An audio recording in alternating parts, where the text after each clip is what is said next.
Welcome back to the channel, everyone, and today it's my number 28 team in my 2024 NFL Deep Dive series. It's the Jacksonville Jaguars. Make sure to like and comment below. It helps this channel get out to more people. And subscribe if you haven't already. You'll miss any of these videos that are coming up this year, all 32 teams. How about that? And I thought my Tampa Bay Buccaneers video was going to get spicy. People don't really like it. Go check out the comment section below. Gotta love pissing off a fan base that might think a little bit too highly of their team, and I don't expect anything different from the Duval County people. Tony Khan's squad, the Jacksonville Jaguars. And as I was going through all this, I was looking at this roster, and I'm looking at the coaching staff, and I'm working out all these different guys that they got. And before I knew it, I'm like, this has the potential to go really badly for them. Especially because you got Houston, who definitely surpassed them with some tremendous team building strategies. The Indianapolis Colts, who are sort of just solid and have added some really good players as well. They got guys coming back. They're really well coached. Jacksonville sort of was stagnant the last 2 years. You know, they made the playoffs and then they took a step back a little bit. I wouldn't say a significant step back, but I think they're definitely not nearly as good going into this season as they were going into last season.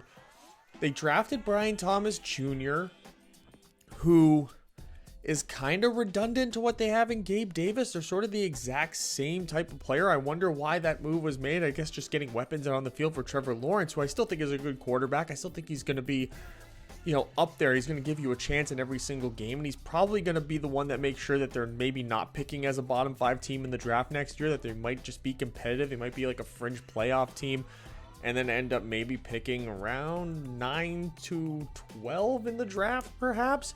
But just on a pure talent and coaching overall team grade level, this could go terribly wrong. They drafted Trayvon Walker 2 years ago, which I think people are talking about was a mistake. Don't tell Jaguars fans he didn't have a good year last year when he had 10.5 sacks, despite having one of the worst pass rush win rates in the NFL amongst all edge rushers, minimum 100 snaps. And just didn't produce well in the run game either. You hope that he can take another step forward because it was really a 3-year plan with him anyway. So this should be the year that you drafted him for first overall. To be a really great compliment to Josh Allen. They had to bring back Josh Allen on a big contract, which I don't think they were originally planning on doing when they drafted Trayvon Walker. Just the way it sort of worked out with them, they had to extend him, especially after the year that he had. And he was a big part of the success that Trayvon Walker had just last year, at least on paper, for people who don't necessarily take into account pass rush win rates and the amount of snaps someone takes in a certain situation and all that kind of like analytical stuff to really get down to the root of what makes a player good and what makes a player not. They did add Eric Armstead in free agency. That's a tremendous move. It really is.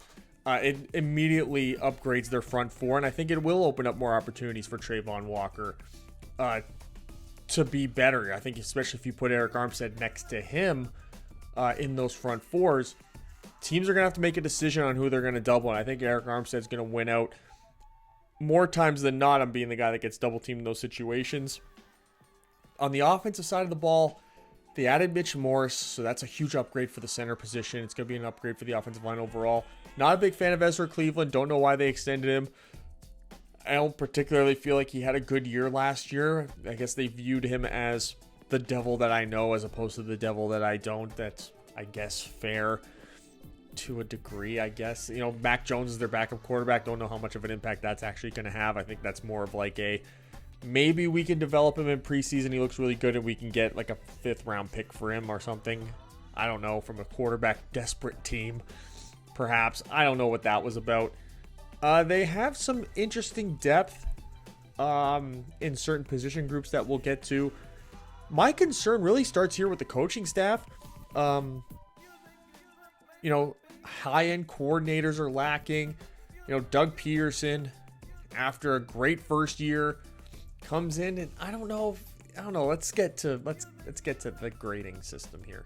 So Doug Peterson, he is my 21st ranked head coach, which means he could probably end up actually being ranked as high as about like 15th. You know, there's a range here with some of these head coaches and coordinators. They're sort of in tiers more than anything, and I sort of try to judge on what the projected success is.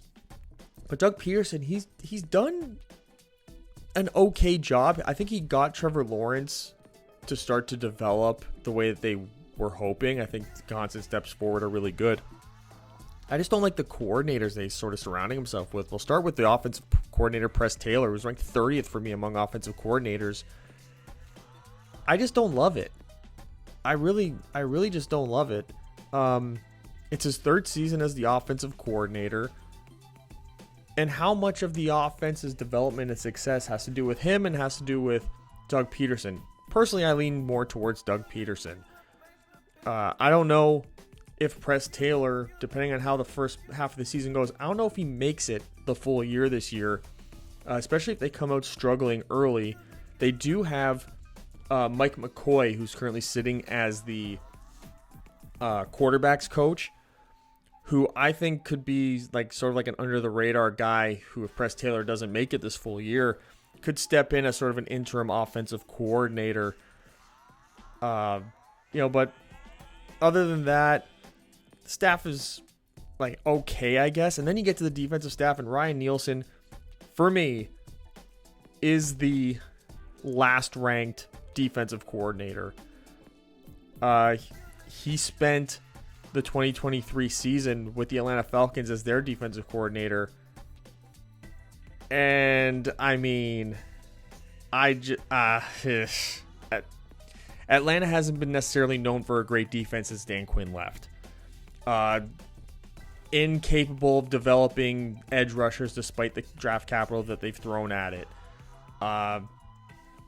Outside of really one corner, AJ Terrell, who's turned out to be pretty damn good.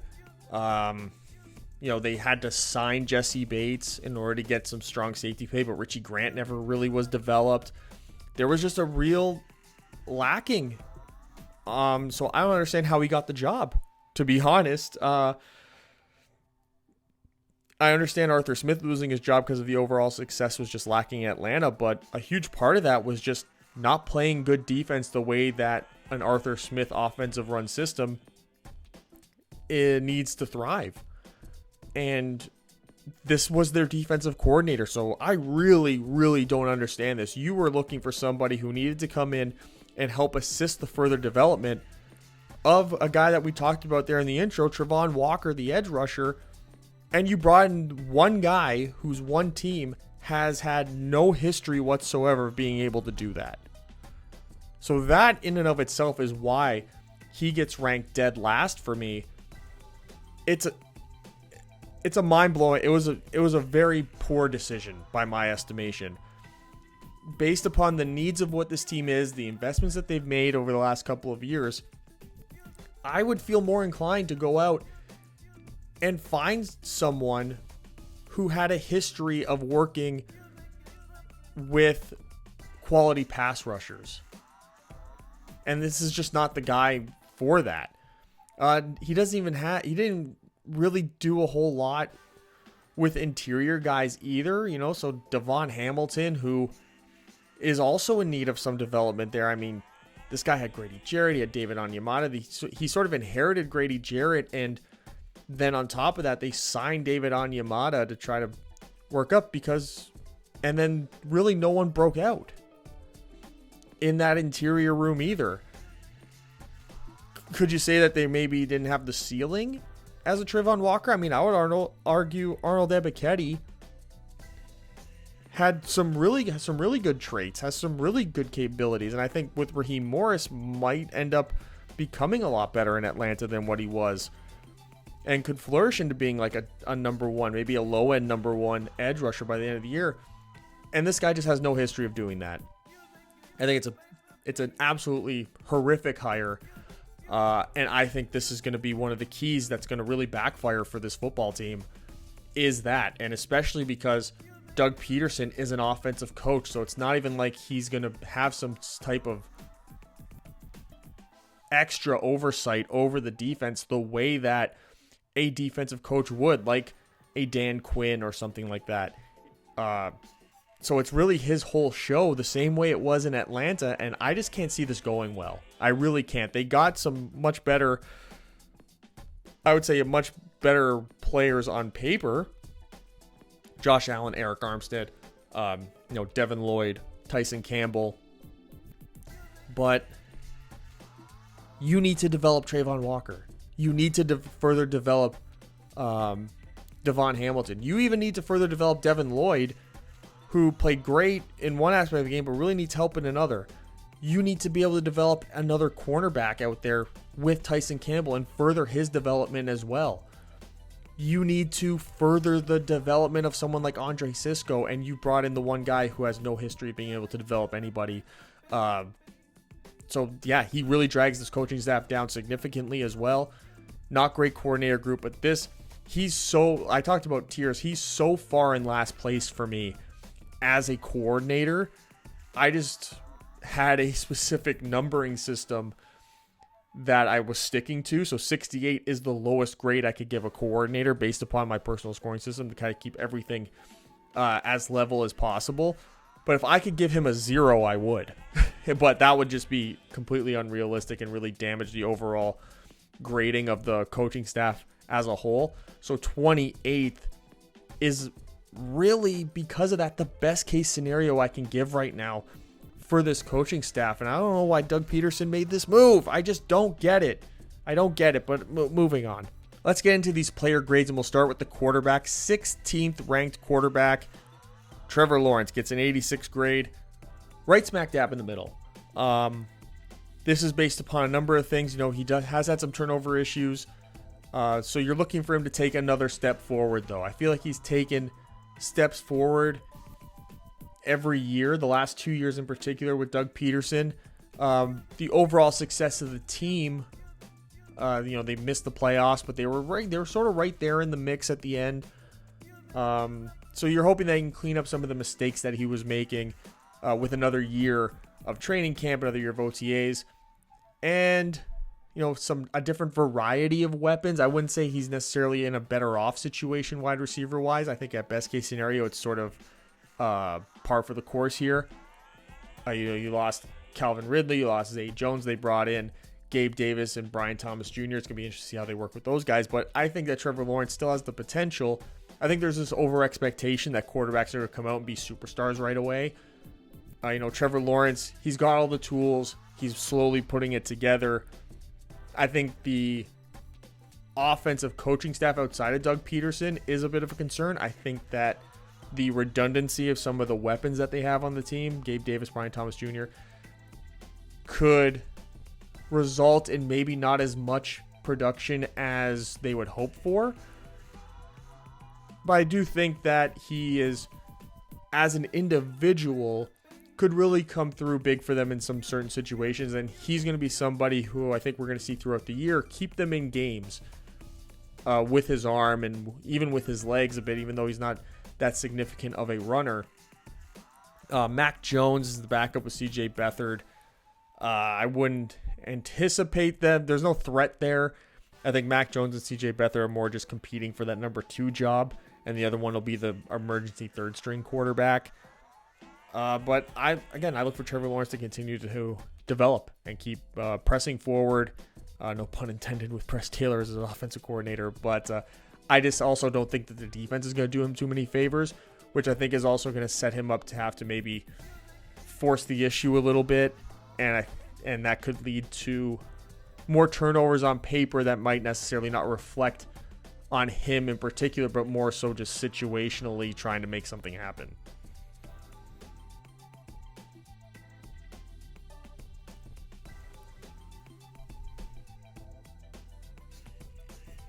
So let's go into their running back room, and they're tied for 22nd here in the running back room. It's, they got Travis Etienne, who's sort of like your typical all-around back. I wouldn't particularly put him up there as one of the best, first, second down backs in the NFL. I do like him as a third down option. As you can see here, tied for 13th in the league. Tank Bigsby, for everything he isn't as a receiving back, I kind of like him as a number 2 back there. in those early down situations, turn around, hand the ball off to him. I think that's always sort of been what his role was always going to be in the NFL anyway. Sort of the opposite is Dearness Johnson, which is why I also feel like Dearness Johnson, though he does rank as probably the worst first and second down back, true running threat, he is a really decent number 2 in the receiving game, and that's where he's going to get all of his work. Him and Tank Bigsby will be spelling Travis Etienne in those two situations throughout the season. And then it's really 3 rookies here competing for what I would estimate is the 4th and final running back spot on this team. Lorenzo Lingard, Keelan Robinson, and Jalen Jackson. As actual running threats, they're all really kind of the same. I think that they all have certain aspects of their game that are pluses for them. It's when you get into the receiving back aspect where Lorenzo Lingard, I feel like, separates himself from the rest.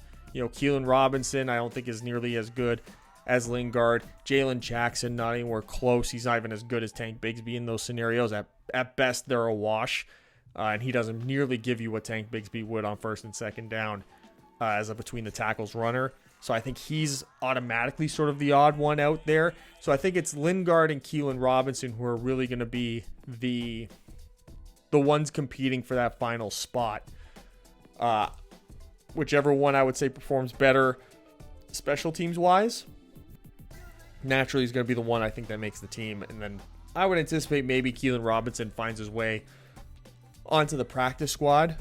I think that's a good possibility because he does have an aspect where if Bigsby does go down or God forbid Etienne goes down, he's somebody that can come in and at least be a backup early down back and let Lorenzo Lingard, Dearness Johnson sort of work the third down situations maybe a little bit more. And there's really no guarantee that Dearness Johnson even makes the team.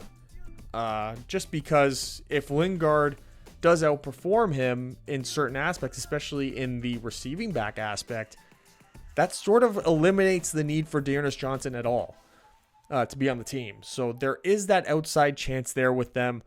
But Travis Etienne, he is the main focus. He's going to see the field most of the game. He'll probably see upwards of over 70% of the offensive snaps at the running back position when you combine everything together. Probably more like 75, 80%. 70 might be a little bit low. I would say over 80% of the snaps will probably be with Travis Etienne in that backfield, with then a little mixture of Dearness Johnson and Tank Bigsby in there as well. If Johnson's on the team. But with that, he's not your high-end running back in that sense as a turnaround, hand the ball off running back. I think that's really where this team is going to suffer, is in this run game because of that. Who knows? Tank Bigsby could end up turning out to be something. I think that if he was put in the right situation, he probably could have been. He's sort of just been positioned here as a number 2 back behind Travis Etienne. So as in the terms of the passing game, this is a great situation to be in. He can he can run some different routes. He can be split out in some exit motion and all that and still be a threat out there. You have to really pay attention to him in the run game. But I don't anticipate the necessity for a lot of 8-man boxes against this running attack just because of size and ability and I think the overall scheme of things. So that part's going to hold them back just a little bit here. Now getting into the weaponry here, we'll start with the wide receivers. They're my 20th ranked wide receiver room. There really is just no high-end number 1 here. I think that's the problem. You got a lot of guys who are sort of just these number 2 wide receiver types. Christian Kirk is really solid coming out of the slot. You got Gabe Davis and Brian Thomas who are probably going to play the outside receiver roles for most of the season. But they sort of do the exact same things. I've seen a lot of assessments of them be very similar. Like Brian Thomas gets a lot of Gabe Davis comparisons. So that was very surprising that they decided to take him and not maybe trade back a little further, get someone like Xavier Legette or Adonai Mitchell, someone with a slightly different skill set than what they already had. So this is really where you wonder what this pass game is going to look like. Who's the number 1 receiver here? I mean, you can probably assume Christian Kirk gets most of the work along with tight end Evan Ingram, who we'll get to shortly. But what do you do with Gabe Davis and Brian Thomas Jr. as outside wide receivers. You know, you drafted Joshua Cephas as well, who I actually really like. I think he's a real sleeper in this wide receiver group. And I think he could easily be wide receiver 4 on this team. But then after that, there's not a lot of depth here. You know, Tim Jones, Elijah Cook, Seth Williams, Parker Washington, Devin Duvernay. Duvernay probably does make the team just because of his special teams ability. I think that's why he was brought in.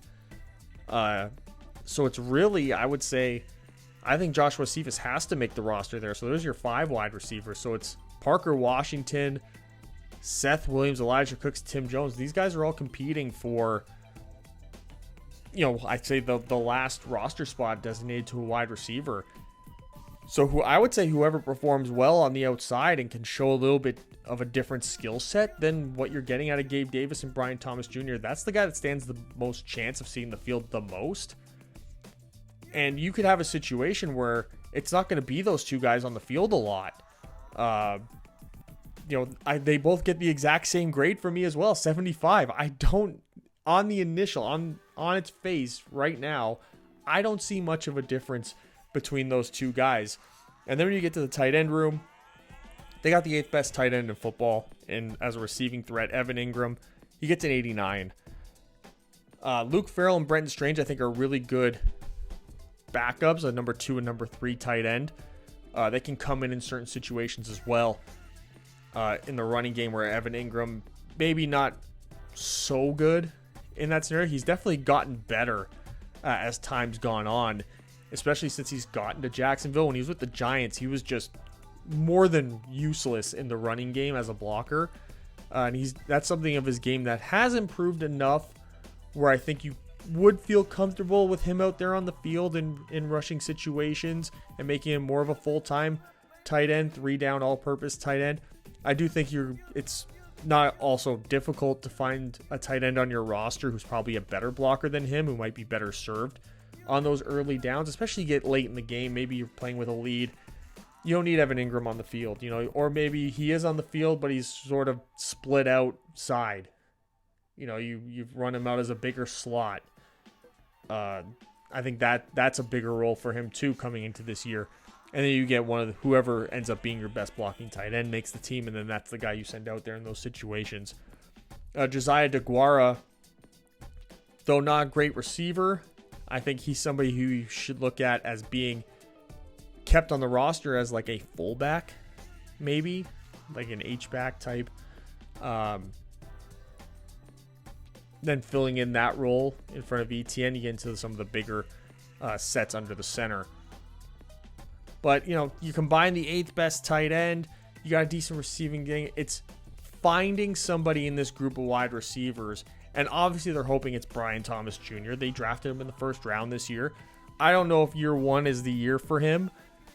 I think navigating between him and Gabe Davis, like I keep going back to, is going to be the real challenge in this offseason process for Jacksonville. And I think also early it's going to set opposing secondaries up for maybe a little bit more success because they'll kind of know what they're getting out of either guy. Now, if Brian Thomas focuses on developing other aspects of his game and truly separates himself from Gabe Davis, that's obviously the best case scenario, and that's what they're probably hoping for, that you sign Gabe Davis to a pretty decent sized free agency contract, which in hindsight worked out well with Christian Kirk. Not nearly as well as maybe in the onset, but Christian Kirk's been a really solid wide receiver in the system for you with Trevor Lawrence. You're hoping that Brian Thomas, long-term obviously, develops into being something much better than what you have in Gabe Davis.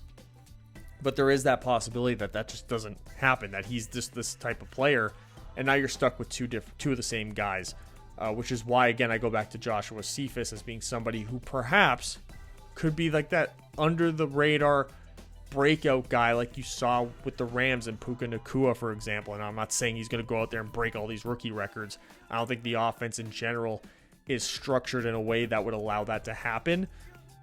But as that under-the-radar guy, rookie who can come up, to eat up a lot of snaps, make some big plays, I would watch for Cephas if he can perform well in camp the way that I'm hoping that he does and makes the team. I would look to him. But this is it really begins and ends with Evan Ingram and Christian Kirk who are both, again, sort of, I don't want to say redundant, because Evan Ingram's developed into a much more well-rounded tight end, like I've said, but there is a lot of redundancy here, so it's going to be tough to find, I think, a lot of play designs for each guy that, again, doesn't create redundancy in your playbook to the point where it makes it much easier on defenses and thus much harder on Trevor Lawrence. The one thing they have done is they've put a decent offensive line, a really good offensive line in terms of pass blocking, in front of Trevor Lawrence here, the 9th best pass blocking offensive line in the league. Cam Robinson, Anton Harrison, your 2 tackles. I really like them as a combination there. Mitch Morse coming in from Buffalo. I think he's a great center. Kind of got forced out there in Buffalo. Brandon Scherf, veteran, still really good in pass protection. The weak link here for me is Ezra Cleveland, which we talked about in the onset. If they got somebody better than Ezra Cleveland there, this could be a top 5 offensive line for pass blocking this year. And this is really going to be what helps Trevor Lawrence and is going to open up opportunities for these weapons out there. In terms of depth, Javon Foster, I know they signed Ezra Cleveland to a contract, but Javon Foster is another one of those guys. I look at him the same way we saw with Michael Onwenu on the Patriots, where he was like a late round pick. Didn't really look like he was going to play, won a starting job, and has been solid ever since. Javon Foster, I think, has that in him. And I think that, I know they paid Ezra Cleveland, but I would love to see what this offensive line would look like when you get Javon Foster in there playing left guard instead. I know he's a rookie. He would have his struggles, and maybe Ezra Cleveland's just sort of more consistent, but I don't find the consistency to be even that good. Still a good offensive line regardless, and Ezra Cleveland being your weakest link by far. It's not the worst thing when one of your guards is your weakest link. Brandon Scherf, I'm sure, can handle one-on-one blocking. Mitch Morse can come over and help out Ezra Cleveland. I just find the ceiling of Javon Foster to be so much higher, and you can use that same strategy with Mitch Morse, constantly maybe shifting to the left in pass protection to help out. Doing it with Javon Foster, and you get to the running aspect, they're the complete opposite. They're 31st in run blocking. They don't have, other than Mitch Morse, they don't really have a good run blocker in their starting 5. They've really built this offensive line around the ability to pass protect, which I understand. It's where the game is going. But then you look at Javon Foster. Javon Foster is even better in run blocking. So just putting him in there instead of Ezra Cleveland, I just feel is like a no-brainer to me. But I guess they signed Ezra Cleveland not necessarily anticipating getting a great player. I think Javon Foster, he was like an undercover, really good guard who could end up taking the role. I mean, if Brandon Scherf gets hurt, I'm okay with him stepping in there. Obviously, he's not as good as Scherf in pass protection by far. Scherf is like a whole 2 tiers higher. But I wouldn't mind with Ezra Cleveland. And now this is starting to sound like the Ezra Cleveland haterade hour or whatever, but I just don't think it can be denied. I think with Javon Foster, this becomes a top 5 pass blocking offensive line, at least in terms of projection. And I think with Javon Foster here, you at least are a top 25 run blocking group, which is a significant upgrade. And your offense really does need all the help it can get, especially up front. And being able to close out the game is just something that this team is lacking. We saw it with the running threats, tied for 22nd. The run blocking is 31st. This is where the problems are going to start and end for this offense. The inability to run the ball, to shorten games, to close them out. They're going to be able to pass the ball. You got a really good young quarterback. You got decent weapons. You're going to have good pass protection. And you got a legit top weapon, at least, in Evan Ingram, who can make stuff happen. You got some good balance across the wide receiver group. You got a good receiving back, good third down back. This is the concern. This is what drops them down significantly on the offensive side, is when you get into that third quarter and you need to shorten that game because you have been able to throw the ball early and get up. Now teams have to respect the fact that you need to be able to run and close the game out. And I think a team with a 7-man front will be able to stop this run. So that's a huge issue that they're going to need to get sorted out during training camp, is really drastically improve on this run blocking. Maybe Brandon Scherf can bounce back. Maybe Ezra Cleveland takes a step forward. But it's a clear weakness. It's a clear weakness that's going to cost them a lot of games. And it's going to cost them games where they are up and teams are going to be able to come back on them, especially teams that have also really good passing games. So you look at some of their positional grades here. Easy for me to say. Passing game, really, really great. They have a great passing game coming in here. Some balance. Of course, missing a true number 1 receiver. See how they can work that out. Pass blocking, hard to ask for better. They got some good depth also. The running game's the real weak point. They don't have really good, significantly improved wide receiver and tight end blocking. The run blocking in the offensive line is really poor. The depth and the starters in terms of their ability are almost completely interchangeable. And that's a huge issue as well. So, the improvement they can make is Javon Foster. I'll say that one last time. Other than that, that's the real weak point, and that's going to really drag them down.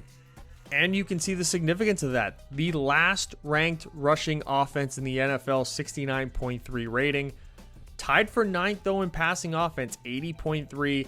Settles in at 21st ranked offense in the NFL, 75.9. If they get into shootouts, they got it. They're a team that's going to be able to keep up, I think, with a lot of people. It's when you get into those hard-nosed, gritty games that you just know a team like Houston and Indianapolis are going to try to put you in within your own division. Other good teams like Baltimore is going to make you do that. Cleveland's probably going to make you do that as well. There's so many good teams in here that are going to dictate the pace against you, where they're going to make you have to run the ball. And the inability to do that, it's going to be very, very detrimental. Moving on to the defensive side of the ball now, we'll start with the front 4 and the edge rushers. The 13th best edge rushing pairing, led by Josh Allen, who gets a 92 grade, one of the best in the entire league. And then you got Travon Walker, who gets a 73 grade from me. He's, to me, a middle of the pack, number 2 edge guy right now, who, because of the production of other people around him, is going to walk his way into some sacks, kind of like he did last year. But again, now, especially with the coaching staff, I'm not optimistic about the development of Travon Walker within the organization. I think a lot of stuff is going to have to be done for him. And I hate to say it because it's a professional run organization, but outside of the organization. There's also Trevis Gibson, who's going to be breathing down his neck for some of these pass rush opportunities.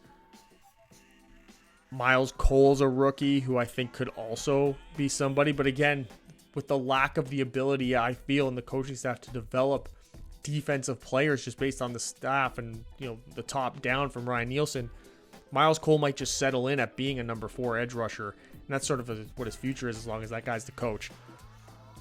But I think Trevis Gibson, with his experience, could come in. He's also a more traditional 3-4 outside linebacker.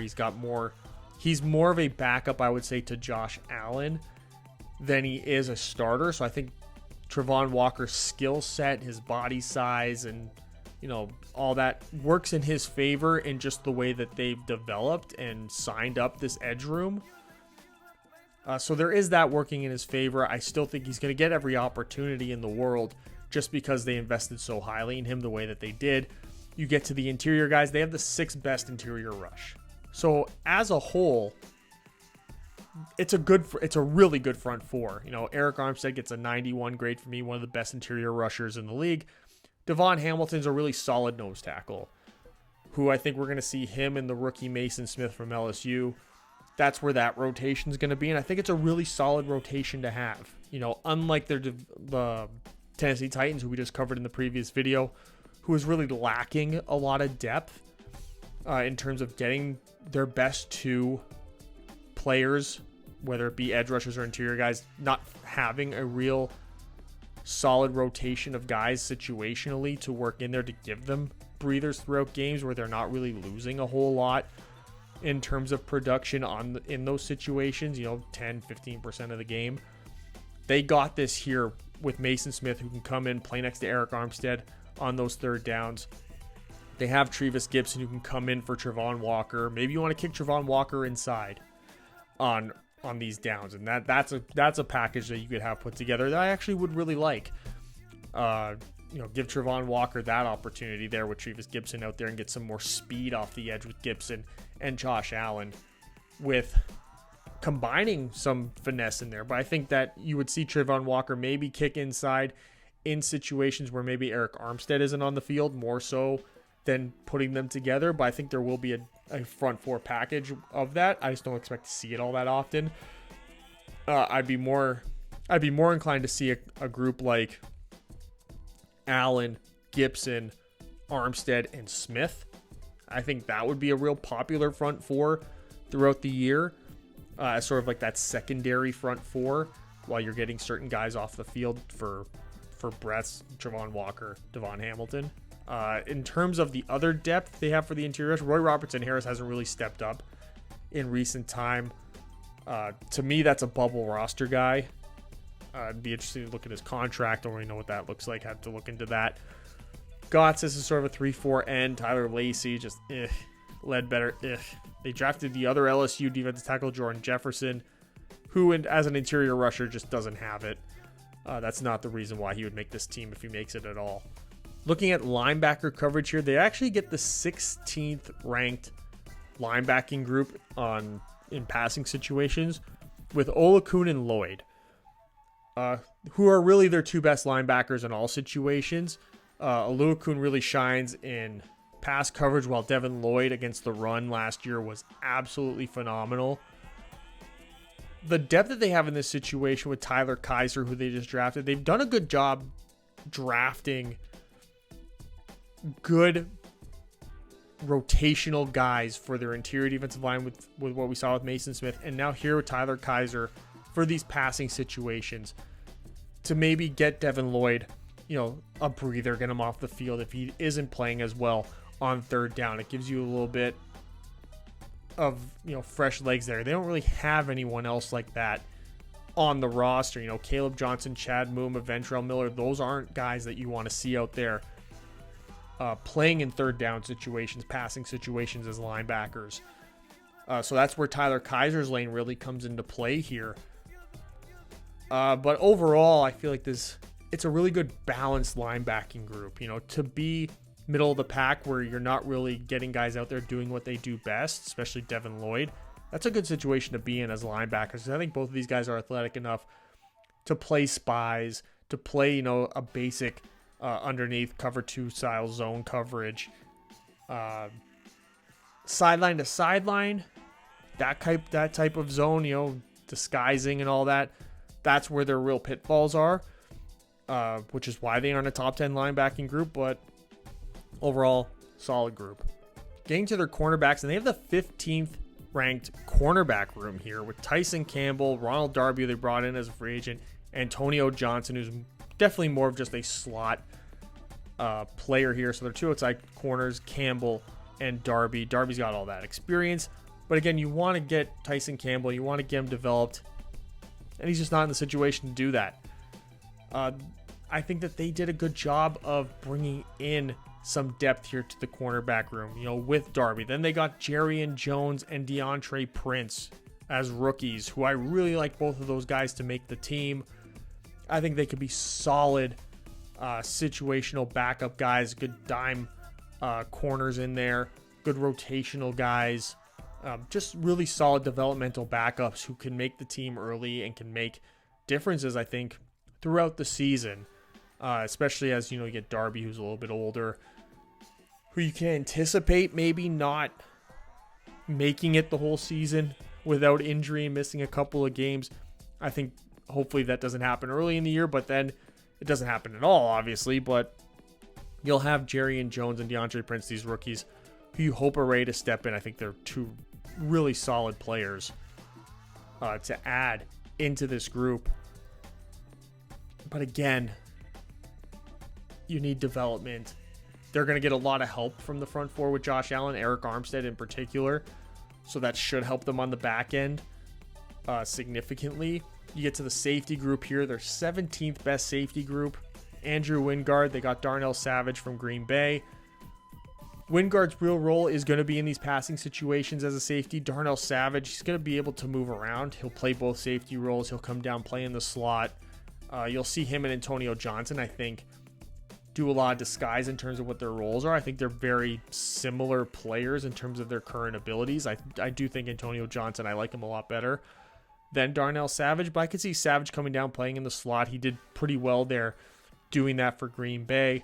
I'd expect him to do a lot of that here for Jacksonville. And then Antonio Johnson, maybe bailing into a deep like cover 4 situation.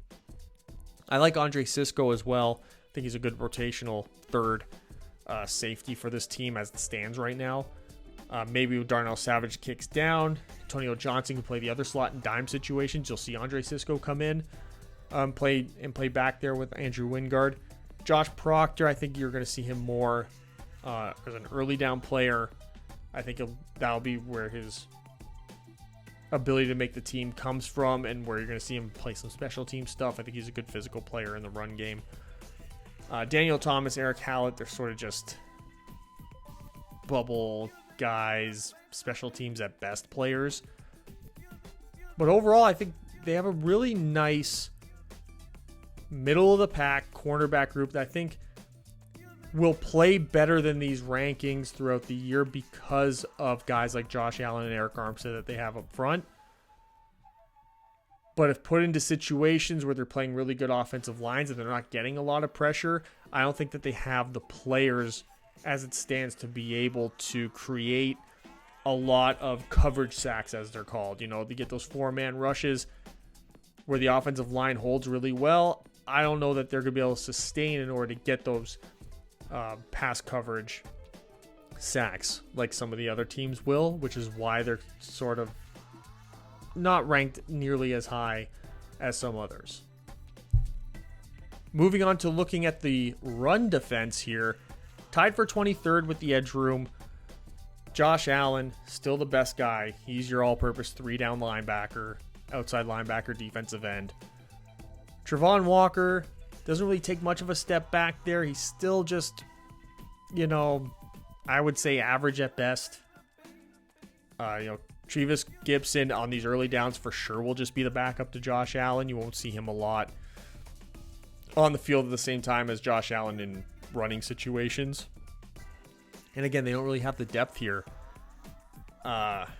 which is of a grave concern. Travon Walker is really going to have to step his game up. You get to the interior guys, they take a step back to 21st. Mason Smith, just not somebody you're going to see on early downs.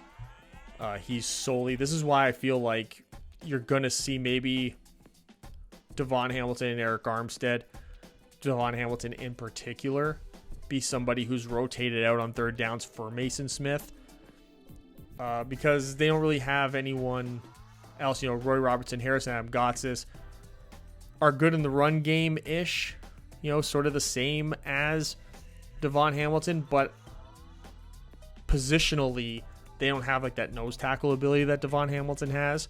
So that sort of takes them out of it. I don't know that Tyler Lacey or Jeremiah Ledbetter even make the team.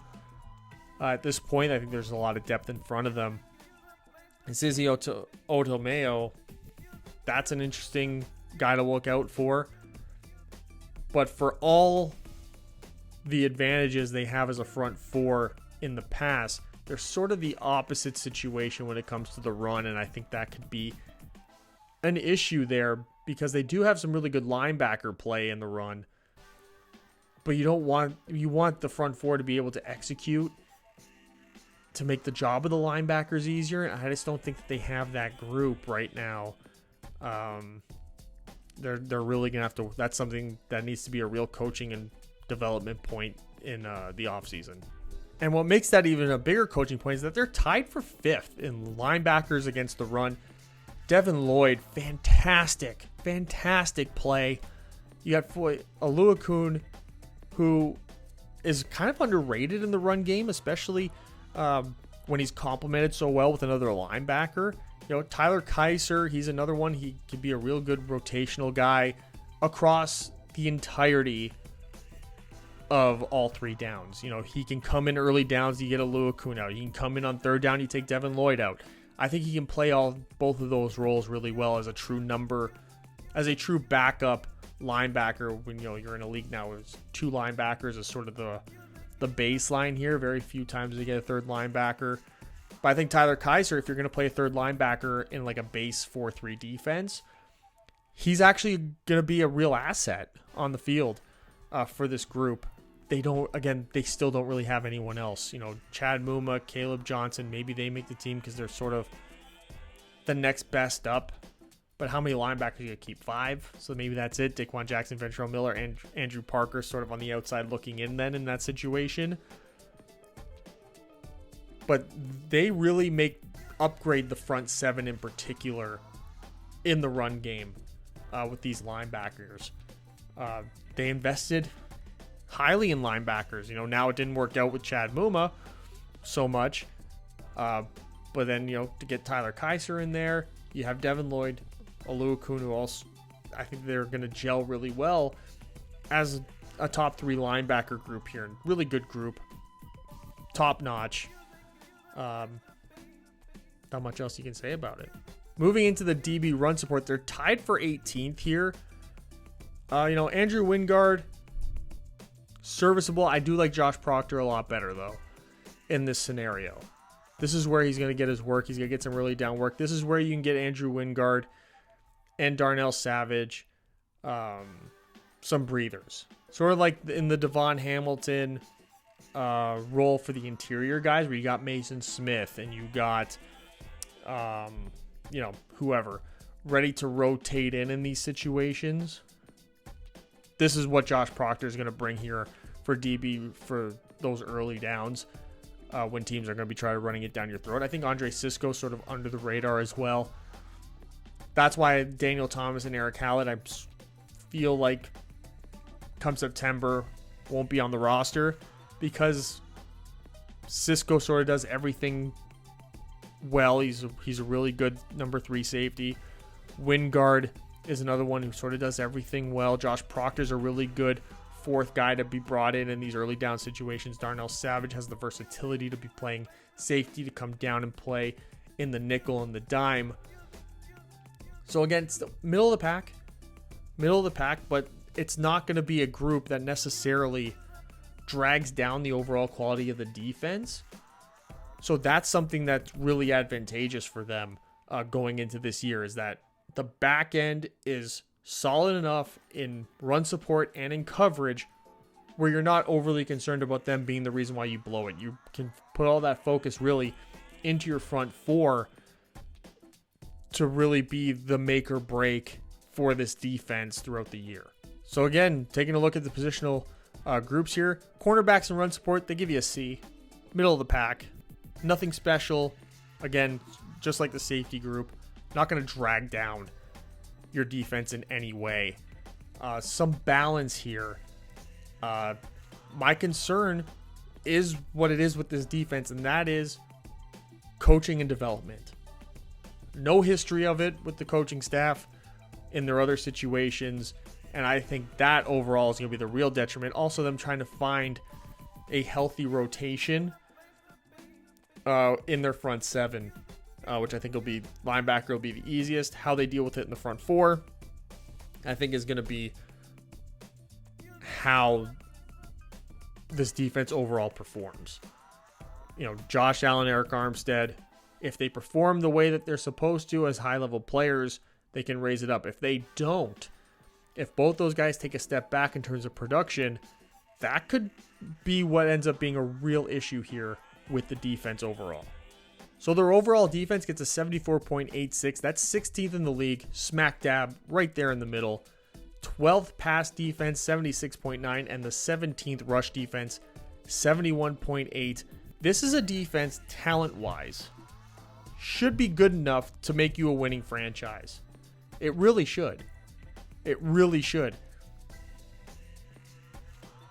But it's, man, that damn Ryan Nielsen.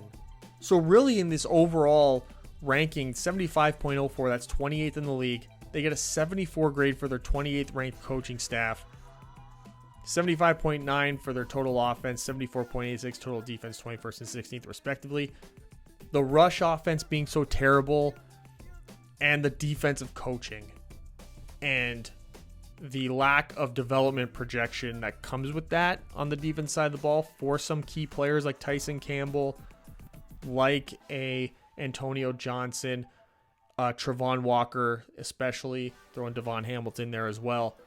That's what inevitably is going to drive down this team this season. And it's what's putting them in this situation. Now, will they be picking 5th overall in the NFL draft? I don't know that that's the case. I think the overall offense and defense talent level, can it overcome some of the coaching deficiencies? I think so. There's more talent on this defense than what Nielsen had in Atlanta. So they can potentially overcome a lot of that. I just fear that when they get into this chess match with their defense having to thrive and their offense having to run the ball in order to counteract the pace perhaps being dictated by another team, I just don't know that they're going to be able to do that. And there you have it, my number 28 team in my 2024 NFL Deep Dive Series, the Jacksonville Jaguars. You made it this far, hit the thumbs up button. Even if you hated everything I had to say, subscribe to the channel so you can hate watch more of my videos if that's how you want to go about doing it. Anything of that matter helps. Leave your comment in the comment section below. And the rest of the series, as it stands, is on either side of my head. The actual playlist, the video that comes up next if you're here while the 27th team got revealed. But I'm going to reveal that number 27 team real soon. So keep it locked in and thank you for coming. See you next time.